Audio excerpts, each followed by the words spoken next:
Students के chapter number 3 का short question number 4 है। इसमें हमें कुछ स्टेटमेंट्स जो हैं वो बताई गई हैं और पूछा गया है कि बताएं कि करेक्ट स्टेटमेंट कौन-कौन सी।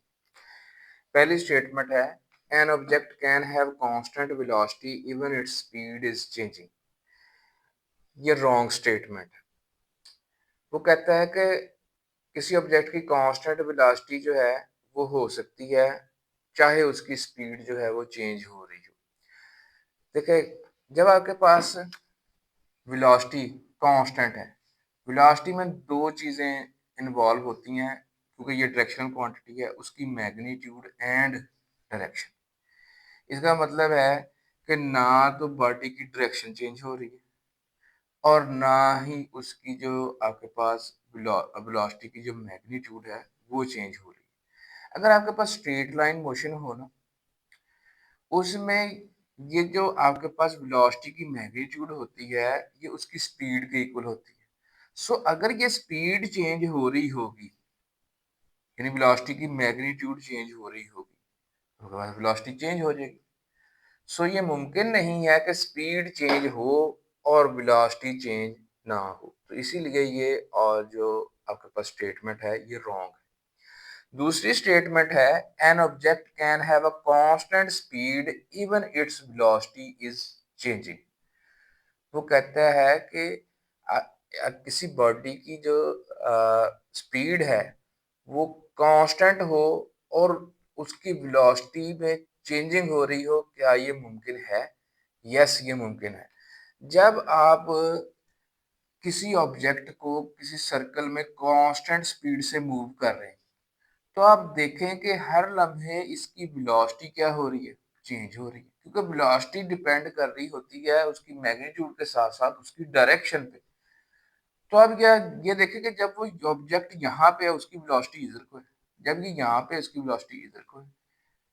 तो अब ये देखें कि इवन इसकी स्पीड जो है वो कांस्टेंट है, लेकिन इसकी वेलोसिटी हर लम्हे क्या हो रही है? चेंज हो रही है। तो यस, ये मुमकिन है कि जो आपके पास स्पीड कांस्टेंट हो और वेलोसिटी चेंज हो रही हो। यस, ये मुमकिन है।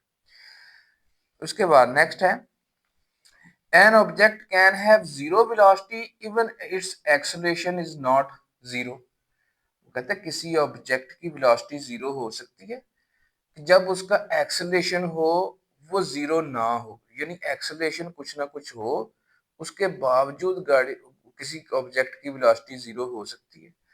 देखिए कि जब आप किसी पत्थर को अपवर्ड थ्रो करते हैं, अब यहाँ पे जो एक्सेलरेशन है वो डाउनवर्ड एक्ट कर रहा है और वो यूनिफॉर्म है, दैट इज -g। अब उस एक्सेलरेशन के होते हुए अब देखें कि जो आपने पत्थर अपवर्ड थ्रो किया था इसकी वेलोसिटी कम होते होते होते होते टॉप ऑफ द फ्लाइट पे जाके जीरो हो जाएगी, लेकिन उसमें एक्सेलरेशन क्या है? मौजूद है। तो वेलोसिटी जीरो हो और आपके पास एक्सेलरेशन मौजूद हो, यस, ये मुमकिन है। इससे आगे है कि an object subjected to a constant acceleration can reverse its velocity. ये आप यही मिसाल जो हमने पिछली स्टेटमेंट के लिए ली है वो इसके लिए भी ले सकते हैं कि आपने एक स्टोन जो है वो अपवर्ड थ्रो किया है।